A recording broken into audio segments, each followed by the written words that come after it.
On CTV News tonight, insurance woes for some and a high for those who love the arts.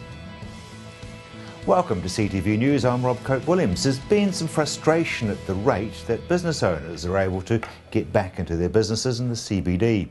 Emily Cooper spoke to one business owner who says he now understands why it took as long as it did. There's been frustration at the speed in which business owners have been allowed back into the CBD to retrieve stock, files, personal items and other important items. Paul Lonsdale of the Central City Business Association says some business owners saw more than they expected when they were allowed to return to their businesses. Well, look, some businesses have got in there and managed to clear the entire store out, and the stock's been in reasonable sort of order. Others have got back in and found that the water's been in because the buildings open up. A lot of damage, a lot of dust damage from another one that I was talking to today, and I just think I think some people expected to be more there to take out than there actually was at the end of it. He says many CBD business owners have been through different stages of emotions, and he says many are upset about the time it took to let them back into their businesses. Well, we've seen a shift in moods. We saw that people come out, I think they were quite stunned and a little bit of disbelief at the beginning of it, and that was quite understandable. And then that moved into a bit of anger because they weren't getting access they wanted to, because obviously the city was in quite an unsafe sort of state. The Civil Defence has done a good job of making it safe so these business owners can get in, and so the risk has been kept to a minimum. And now we're going to start to find that I think now they've been in, they've actually seen the gravity of the situation inside the CBD. A little bit of depression might set in. Jeff Morton, who owns Morton's Menswear on Colombo Street, described to us what it was like seeing his business for the first time since the quake. Right, Civil Defence called us up, and when Civil Defence got us to come into the shop, they brought the crews and they brought the police and they brought the fire, and we assembled outside Litchfield Street. And then when we were assembled at Litchfield Street, they gave us a briefing on the dangers. If there were 3 whistles, we had to get out. We weren't allowed to stand under the verandas, and we were taken in convoy, and the shops were unlocked by the Civil Defence folk. And that's when it became quite surreal. I could say that the place was a wee bit like Shelley's Ozymandias. There was a giant decay in the whole area. There was just this huge colossus that was empty and bare. So when we came into the shop, thought, oh yeah, it's standing, as is that one side. Once we got inside, it was churned up like it had been through a washing machine, and all the walls had cracks that were 2 to 3 inches wide, coming right down through the old unconstructed brickwork. Quite sad really, because it's been badly hammered. He was allowed back into his business 7 weeks after the quake, and he managed to get a small amount out. We managed to get out our business papers, we managed to get out a few personal items. We've been told to leave the stock in there so that it can be assessed by the insurance folk. An awful lot of dust, which is full of asbestos, has gone through the stock, so and it's in a very bad churn way, so we'll just have to take that issue as we progress. He says he understands why business owners have not been allowed back into the CBD sooner. With the seriousness that we understood from what we'd seen on the television and what we'd been briefed, I knew that there was an incredible danger in there, and then having gone in, I realised why the delay was for that 4 or 5 weeks. It was just so dangerous with debris, with masonry, with parapets, with live wires, rodents, and roads that were badly damaged. So we waited our turn, and we were as far ahead as those that had scrambled in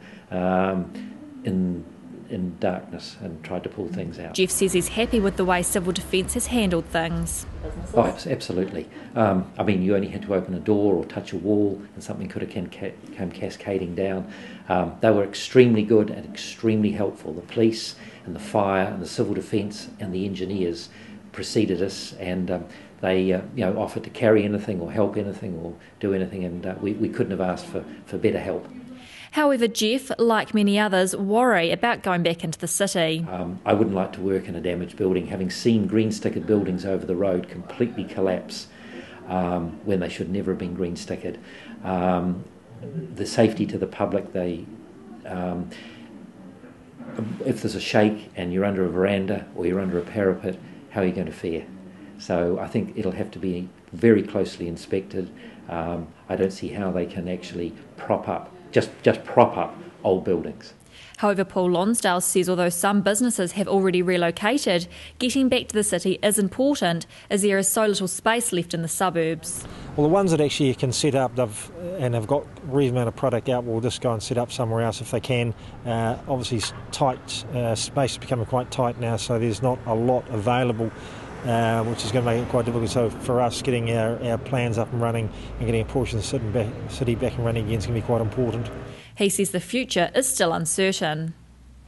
Well, obviously we're looking at doing a controlled stock take of a particular area around Valentine's to get it up and running.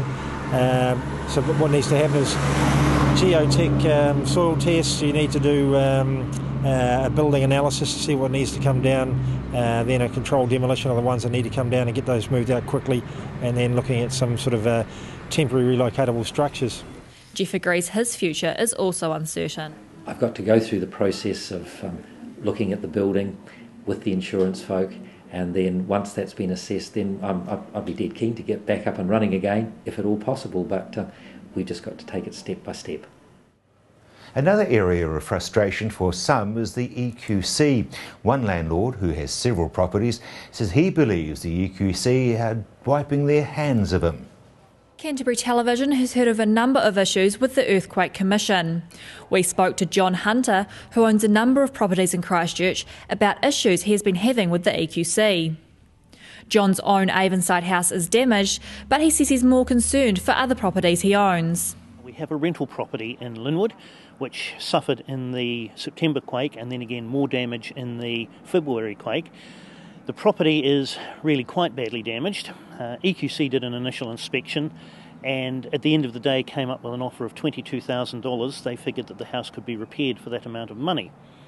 At EQC's request, we had a builder come and look at the property, and he estimated that to put the property back into the condition it was in prior to the quake, it was going to be around $230,000. There's a little bit of a difference there. John says he's been trying to work with the EQC to sort out the issue. We asked him if we could have a meeting with the inspector and his supervisor or the area controller, and we were told in no uncertain terms that there would be no meetings, there would be no further follow-up. We could take the $22,000 or they'd mark our file, no further progress. John has been working with local MP Brendan Burns, who sent an engineer to inspect the property. The engineer's report came back last week with the same conclusion as John's builder, that the house could be repaired, but it would be uneconomical to do so. He says dealing with the EQC has been a struggle. The gentleman we've been dealing with at the EQC's attitude has been really poor, really unsympathetic, really unsupportive for people who are stressed and in not a good frame of mind, really. That it hasn't been an empathetic way of operating at all, and really very unprofessional. There would have been better ways of dealing with this, better ways of following it up, and the last thing they should be doing is just simply marking the file no further action. And he says the City Council has not been understanding either. The City Council were not exactly helpful because our property was threatening the neighbour's property. We were actually issued with an order which said that we had to remedy the situation within a certain period of time, giving us a month or so to do it, which is probably not unreasonable. We contacted the City Council back and pointed out to them that we were trying to deal with EQC, and if we did anything to the property until EQC had given us an approval, we may cease to get anything from EQC. And sadly, they became rather insistent and threatened us with a $200,000 fine if we didn't comply with their order. The EQC has contacted the City Council and they have dropped the threat, but John's property still threatens the neighbouring property. I would love to get it fixed, I would love to get it cleared, I would love to get them safely back into their home, and if I need to start from scratch, then so be it. But it just seems so unfair that these other good people should be being penalised. The tenants, of course, feel very uncomfortable about being in the house. There is significant damage, there are walls on leans. One of the things which EQC didn't do was even have a look in the ceiling space, and I asked them twice to have a look in the ceiling space to see if there was any damage to rafters.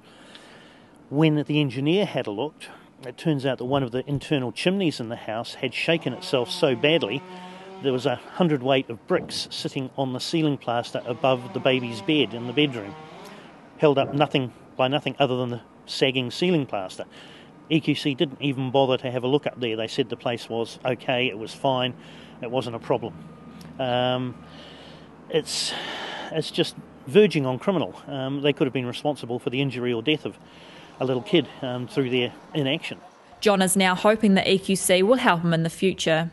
The only thing I've asked for is a meeting with somebody senior from EQC. I asked Ian Simpson personally if we could have a meeting to try and get our file declassified, no further action, and try and get something happening. All we want is what our insurance policy entitles us to, which, and it states very clearly on the policy, return the property to the condition it was in prior to the event.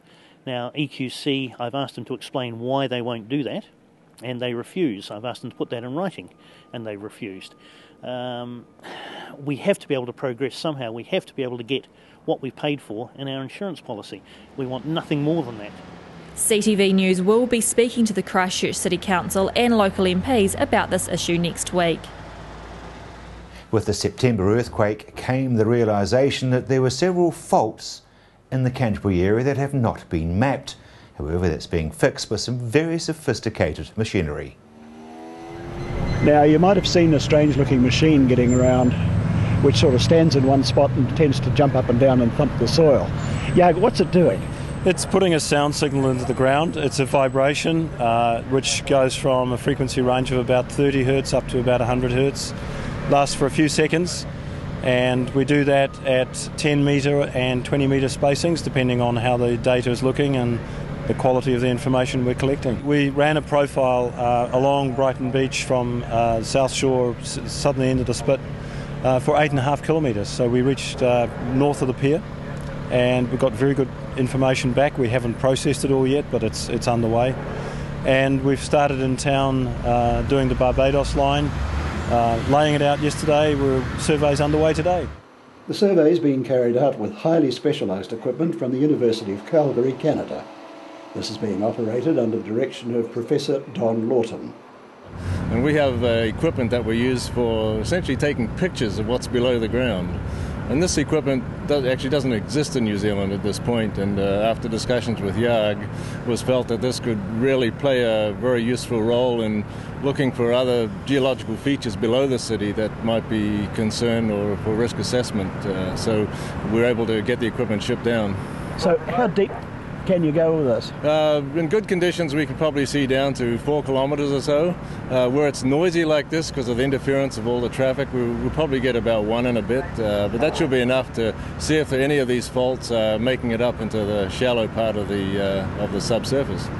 Now, is the big machine part of your rig as well? Yes, it is, yeah. Could you tell me a little about that? Yeah, so what it does, it's a big truck-like thing on a buggy, and it shakes the ground. And then that acts really as a source of sound, and it sends a sound wave down into the ground. And we just listen to the echoes by all the detectors that are lined up along Barbados Street here. So we can measure those echoes, and we put them through some sophisticated computer programs and essentially make a cross-section or a picture, a slice through the earth. And we can see the different layers, and we'll be looking for offsets in those layers to see if there are faults present. So you're looking for faults that might already be there and other faults which have happened? Yes, yeah, we have, because I think it was pretty well unknown that there were faults below Christchurch, so we want to see if there are other faults that may be a source of risk for future earthquake sites. How do you apply this in Canada, this sort of information?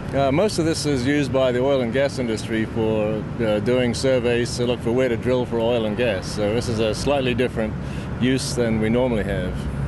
So it's a bit of thinking sideways, isn't it? It is, yeah. I mean, we saw that the need was there, and we thought, well, let's see if we can be helpful, and hopefully it will. A survey will also be carried out around Roddeston. Coming up after the break, we take a look at one of Christchurch's best-known schools. Hi, Pete Smith, and I'm absolutely delighted to bring you the news that Pete Smith Hosts will be back. It'll be back on the brand new CTV. It's a chance for you to actually meet some of the up-and-coming stars of sport in our province, also some that are really high achievers, not just in Canterbury, but in New Zealand and around the world. It's back. Pete Smith hosts, and we'll want to be reacting and interacting with you. So Pete Smith hosts, I'm looking forward to it. I hope you will join me.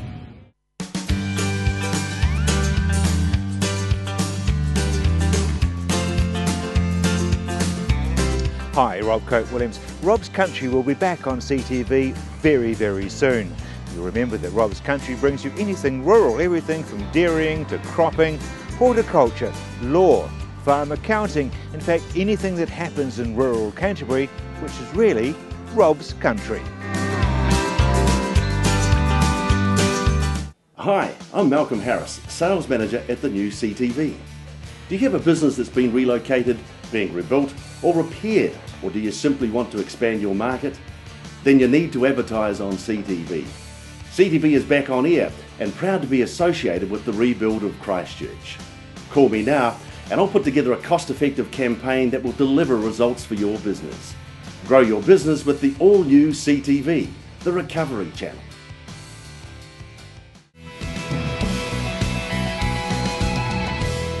Rangiruru School is one of many that's been hit, but they have solid plans for the future. Rangiruru School was partly damaged during the February quake. The Ferguson building, which was opened in 1963, is set for demolition and will take place in the next couple of weeks. Principal Julie Moore describes the building as the heart of the school. It holds a number of classrooms and the Year 12 common room. The Ferguson block has 12 classrooms. It has all our student services, so it has learning support, our gate, the dean's offices. It's got a huge amount of the school heart is sort of happening in that building. And the school thought of a creative way for the students to say goodbye to the building.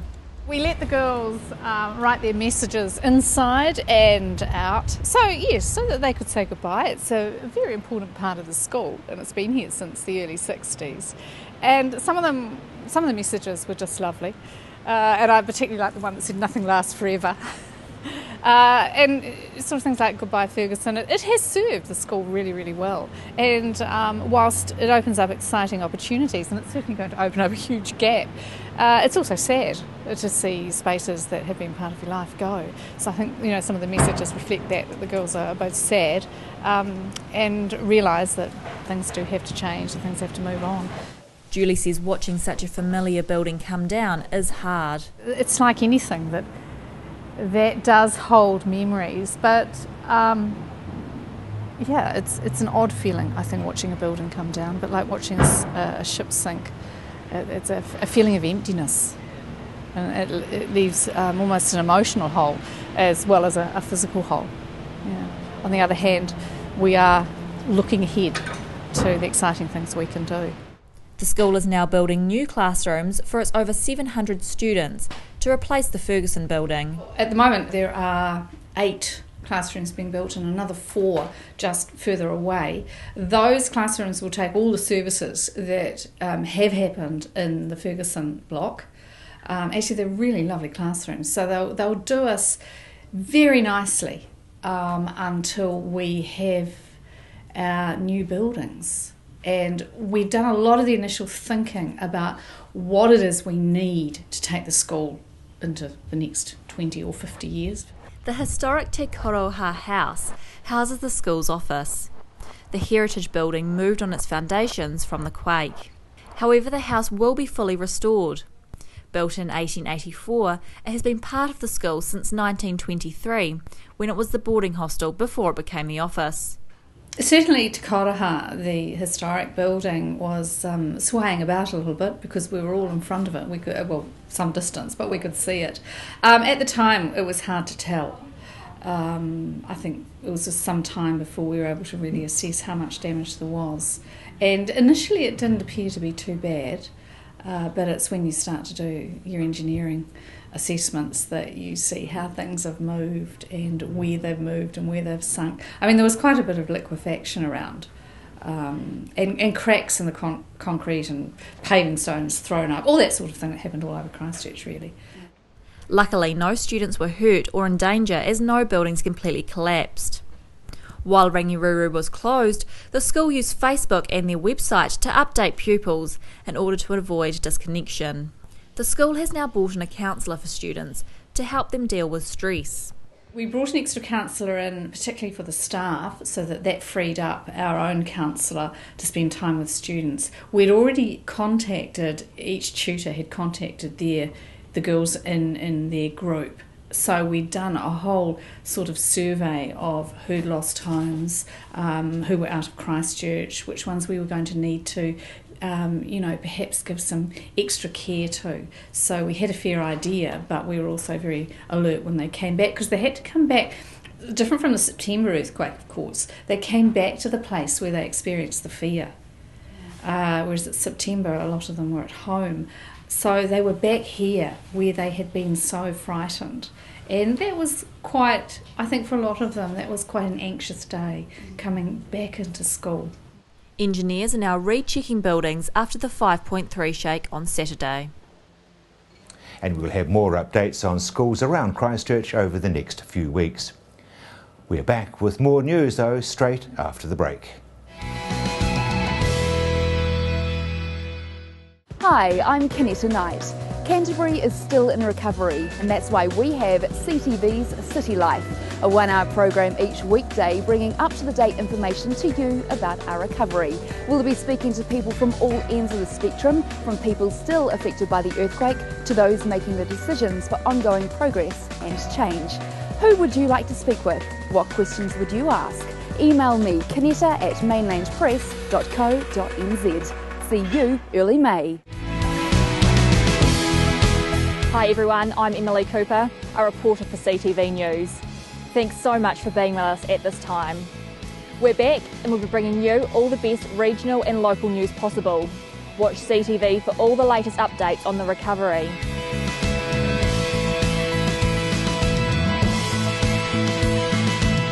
CTV News Monday to Friday on CTV and repeats on the Māori channel. Hi, I'm Malcolm Harris, Sales Manager at the new CTV. Do you have a business that's been relocated, being rebuilt or repaired, or do you simply want to expand your market? Then you need to advertise on CTV. CTV is back on air and proud to be associated with the rebuild of Christchurch. Call me now and I'll put together a cost-effective campaign that will deliver results for your business. Grow your business with the all-new CTV, the Recovery Channel.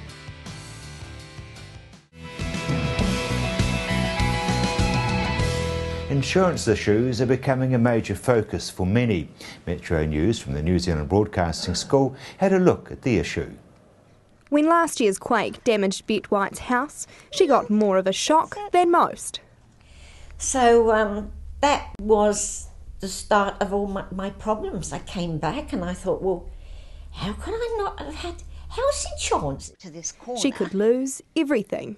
Her Kaipui property, worth nearly $300,000, is on the verge of being red-stickered. It's an awful thing to happen, especially at Mum's age. That's a good split there.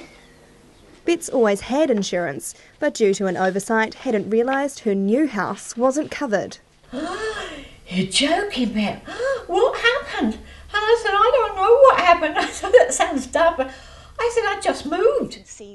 There's no way anyone would buy the property, and with no insurance payout, she can't rebuild or move. Because the money's not there now. It was in this house. While the uninsured are left wondering exactly what they'll do next, homeowners covered by their insurance companies are able to move on. The home right next door to Betty's already demolished. The government sticking to their official line that the uninsured are on their own, but Labour's earthquake spokesman believes she deserves help. If there are genuine circumstances that are individualised, then we need to look at that on a case-by-case situation. Metro News understands charities can assist in some cases. In the meantime, Bet will have to stay put. So just have to go along and just see what's round the corner. Nellie Tuck, Metro News. The Canterbury spirit has come to the fore in many forms, least of all the art fraternity who celebrated the opening of Watson's Antiques and Art in Edgware. In the stardust of a song, beside a garden wall, when stars are bright, you are in my arms, and nightingale sings its fairy tale of paradise where roses grew. It's the Canterbury spirit. It's the can-do, pick up the ball, run with it. It really is a fantastic amount of work that's gone in from my staff, who have been amazing, and a lot of support from friends and families, and of course clients. Without our clients and our vendors, it wouldn't be possible. If you look around, the house is a great venue to do fabulous gallery work, so we decided to go with that, and we're showing them in here tonight. Tonight is the rebirth, the renaissance of Watson's, and what we'd like to do is have a fabulous night, everyone being here. We have, quite confident I can say, we've performed more valuations than any other valuation team in the country. Since September the 4th, the first earthquake, the EQC valuations really never stop. Now what we do is we come and see you. Because this is what we have, so we can't have you come and see us. So, you know, we come and see you to your house, and it's a fabulous service. But being able to pull together a team of valuers from across the country with, I don't know, 150, perhaps 200 years of knowledge combined, being able to cover all facets of the business, whether it be paintings to china or furniture or whatever it might be, or classic cars, then it's all the business that we're already in from the, you know, from the 70s, and having the value of small across, being able to do the job. Oh, but that was long ago. In times like this, you've just got to lift up the skirt and go for it, don't you? And sort of run with it and see what happens behind you. Inside a garden wall. Lovely to see the recovery in action. That's our news. We'll be back at the same time tomorrow. Until then, bye now.